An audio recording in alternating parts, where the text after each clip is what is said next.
There are some pretty juicy scandals in the Bible. Usually they are negative examples like David and Bathsheba. But what about that time that God told the prophet Hosea to marry a prostitute, and then after she had relapsed into prostitution, go and pay off her new lover and live with her again? Now, maybe that doesn't sound so crazy if you've heard the story before, but just stop and think about it for a moment. Is that something you would ever do or advise any of your friends to do? Well, thankfully, that's not the message of Hosea. But what exactly is the message? Let's dive into it. Hosea was a prophet in the northern kingdom of Israel about 200 years after they had broken off from the southern kingdom of Judah. And during this time, you can picture northern Israel as the more wealthy, metropolitan, and culturally influenced by the surrounding nations, whereas southern Judah was less populous and developed, but also less culturally woke. So Judah was kind of like the Bible Belt of Israel. But remember, Hosea is in the northern kingdom, and he sees God's judgment coming down on Israel for their unfaithfulness to God's covenant that he had made with them. But Hosea also holds out hope that God will one day restore a right relationship with his people.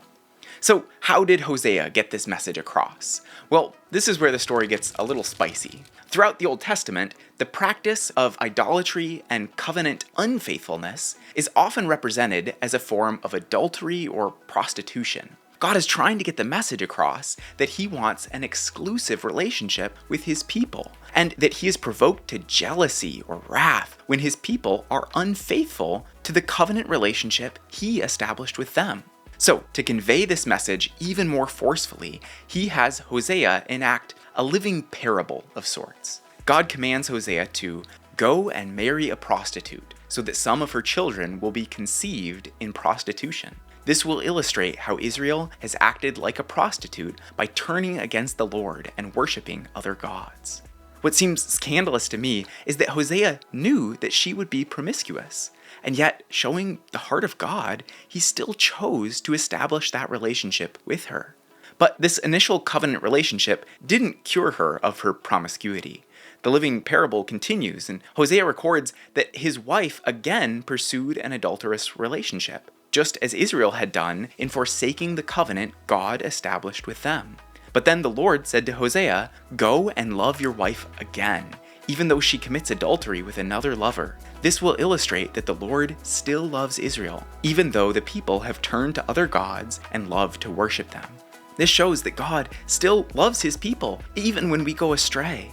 But we still have to take action to respond and turn back to God. And toward this end, Hosea records this message of prophetic hope. He says, "Afterward, the children of Israel shall return and seek the Lord their God and David their king, and they shall come in fear to the Lord and to his goodness in the latter days." So, what's the message in all of this for us today? Well, I don't think it's that we are supposed to follow Hosea's example in choosing a marriage partner. Instead, we are to understand God's heart toward us and our proper response to him. God is altogether a loving, jealous, wrathful, and merciful God.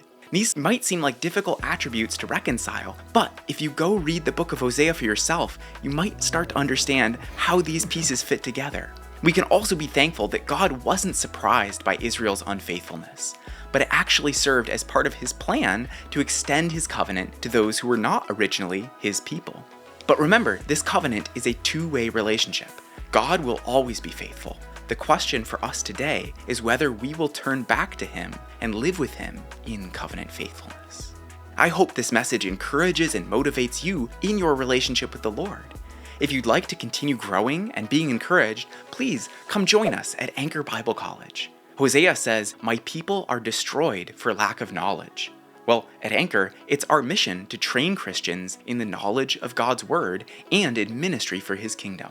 You can find more information at anchorbiblecollege.org. And if you appreciate content like this video, then don't forget to like, share, and subscribe. And then come join us at Anchor Bible College.